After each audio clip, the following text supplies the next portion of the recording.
नमस्कार बच्चों, आप सभी का उपचारात्मक शिक्षण की इस क्लास में बहुत बहुत स्वागत है। मैं जया सिंह, सहायक अध्यापिका, राजकीय हुसैनाबाद इंटर कॉलेज लखनऊ से। बच्चों, आज हम फ्रांसीसी क्रांति में टेनिस कोर्ट की शपथ और नेपोलियन बोनापार्ट का उदय पढ़ेंगे। बच्चों, आज का हमारा पहला टॉपिक है टेनिस कोर्ट की शपथ। आपने पिछली क्लास में फ्रांस की क्रांति के विभिन्न कारणों को जाना था, जिसमें टेनिस कोर्ट की शपथ तात्कालिक कारण के रूप में थी। तो आज की जो हमारी क्लास शुरू होगी वो टेनिस कोर्ट की शपथ से ही शुरू होगी। आपने फ्रांस में ये देखा था कि जब लुई 16वां जब राजा बना था, तब फ्रांस की आर्थिक स्थिति बहुत ही खराब थी।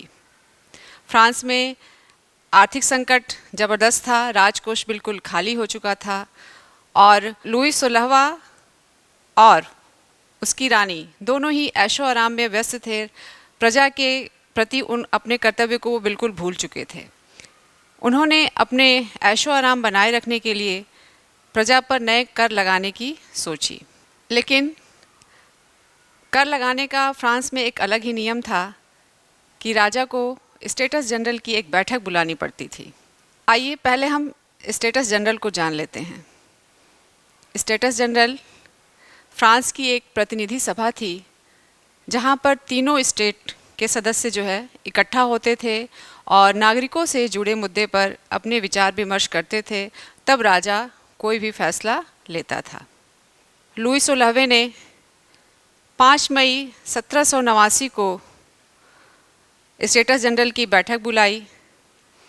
इसके पहले बच्चों बैठक जो है 1614 ईस्वी में बुलाई गई थी और ठीक उसके बाद 1789 में लुई 16वें ने अपना प्रयास किया, क्योंकि फ्रांस में आर्थिक संकट की स्थिति उत्पन्न हो गई थी। इसलिए उसने तीसरे वर्ग पर कर बढ़ाने की सोची। यहाँ पर वर्साय के एक महल को बहुत आलीशान तरीके से सजाया गया। उस महल में तीनों ही स्टेट के प्रतिनिधि आए, जिसमें से देख लीजिए, प्रथम स्टेट के 300 सदस्य, द्वितीय स्टेट के 300 सदस्य, लेकिन तृतीय स्टेट के 600 सदस्य आए। और इतने सदस्यों को बैठाने के लिए लुई 16वें ने एक अलग तरह की व्यवस्था बनाई। आइए हम स्टेटस जनरल की बैठक को देखते हैं कि वहाँ पर सदस्यों को बैठाने के लिए लुई 16वें ने क्या क्रम बनाया था। आप देखिए, प्रथम स्टेट के 300 सदस्यों को इधर बैठाया और द्वितीय स्टेटस के 300 सदस्यों को इधर बैठाने की व्यवस्था की गई थी। और जो तृतीय स्टेटस के 600 सदस्य आए थे, उनको लुई 16वें ने इनके पीछे खड़ा कर दिया। आप इस चित्र के माध्यम से देख रहे हैं, राजा ने स्टेटस जनरल की बैठक में तीसरे वर्ग को सबसे पीछे खड़ा कर दिया था, इन दोनों ही प्रथम और द्वितीय के जस्ट पीछे।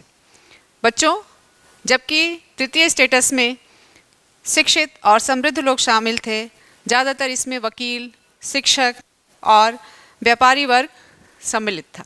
बच्चों, जब वोटिंग की बात आई तो स्टेटस जनरल का एक नियम था कि प्रत्येक स्टेट को केवल एक मत देने का अधिकार था। चाहे प्रतिनिधियों के रूप में 300 की संख्या गई थी या तृतीय वर्ग में 600 की संख्या थी, लेकिन प्रयास यही था कि सिर्फ हर स्टेटस का एक ही वोट होगा। जबकि तीसरा वर्ग इस बात को मानने के लिए तैयार नहीं था। वो ये चाह रहा था कि जितने भी सदस्य इस सभा में उपस्थित हैं, सभी लोग वोट करें। वो एक लोकतांत्रिक तरीके से इस व्यवस्था को बनाना चाहता था। और बच्चों, इस व्यवस्था या तृतीय वर्ग की इस मांग का पूरा डिटेल रूसो की जो पुस्तक है द सोशल कॉन्ट्रैक्ट, उसमें लिखा हुआ है। लेकिन लुई 16वें ने इस मांग को मानने से इनकार कर दिया। तृतीय वर्ग के लोग नाराज हो गए और वो सभा छोड़कर बाहर निकल गए। चूँकि तृतीय वर्ग के लोग काफ़ी समृद्ध और शिक्षित थे, तो उन्होंने फिर से 20 जून 1789 को वर्साय के उसी महल में जाने का प्रयास किया।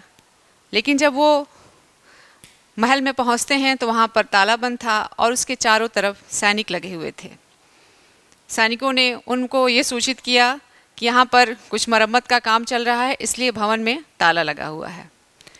लेकिन तृतीय वर्ग के जितने भी सदस्य थे उन्होंने सोच रखा था कि आज हम अपनी बैठक करेंगे ही।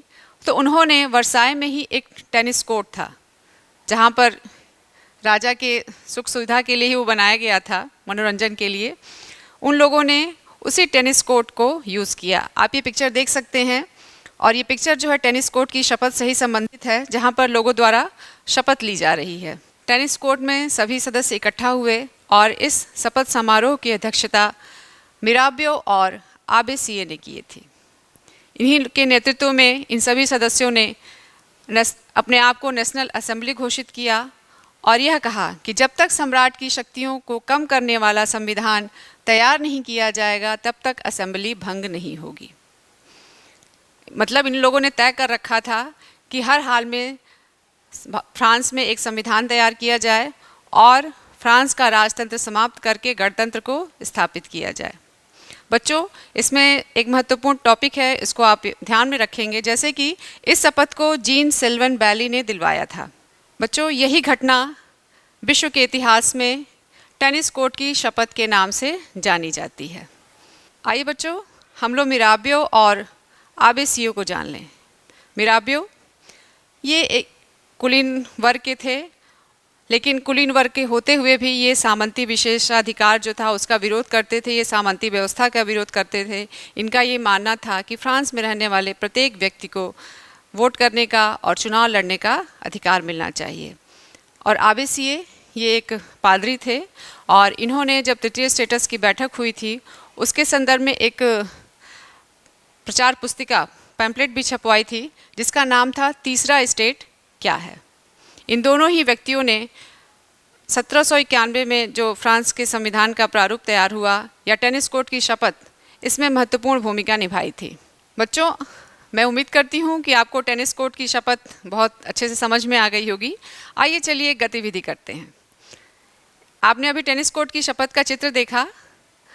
उस चित्र को जिसने बनाया उनका नाम था डेविड। तो इस चित्र में ये बताया गया है कि देखिए, इसमें दिया हुआ है कि तृतीय स्टेट के प्रतिनिधि मध्य में एक मेज पर खड़े असेंबली अध्यक्ष बेयली की ओर हाथ उठाकर शपथ लेते हैं। क्या आप मानते हैं कि उस समय बेयली निर्वाचित प्रतिनिधियों की ओर पीठ करके खड़ा रहा होगा? और बेयली को इस तरह दर्शाने के पीछे डेविड का क्या इरादा प्रतीत होता है?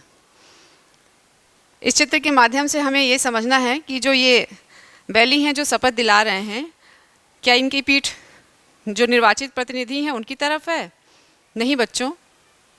अगर आप सोचेंगे और इस चित्र को देखेंगे तो आप ये जानेंगे कि जो कलाकार है वो इस बात को दर्शाना चाह रहा है कि 1789 की क्रांति के बाद जब 1791 में फ्रांस का संविधान का प्रारूप तैयार हो रहा था, उसमें जो फ्रांस का निचला तबका था जिसमें किसान थे, महिलाएं थीं, इनको जो है चुनाव में भाग लेने का और वोट देने के अधिकार की बात की गई थी। लेकिन वास्तविक स्थिति बिल्कुल विपरीत थी। इनको इस तरह के सारे अधिकारों से अभी तक वंचित ही रखा गया था। बच्चों, अब हमारा अगला टॉपिक है नेपोलियन का उदय। ये नेपोलियन बोनापार्ट हैं, विश्व इतिहास में फ्रांस का सैनिक तानाशाह के रूप में ये बहुत ही प्रसिद्ध थे। आइए बच्चों, अब हम नेपोलियन के उदय को जानेंगे। नेपोलियन, जैसा कि मैंने आपको बताया, फ्रांस का एक महान शासक था और उसने फ्रांस में कई सुधार कार्य भी किए थे। तो नेपोलियन का उदय 1799 में डायरेक्टरी, इसे हम डायरेक्टरी भी कहते हैं, के पतन के बाद हुआ। अब ये डायरेक्टरी क्या है, आइए जानते हैं। देखिए, दिया है कि जैकोबिन सरकार के पतन के बाद मध्य वर्ग के संपन्न तबके के पास सत्ता आ गई और नए संविधान के तहत संपत्ति विहीन तबके को मताधिकार से वंचित कर दिया गया।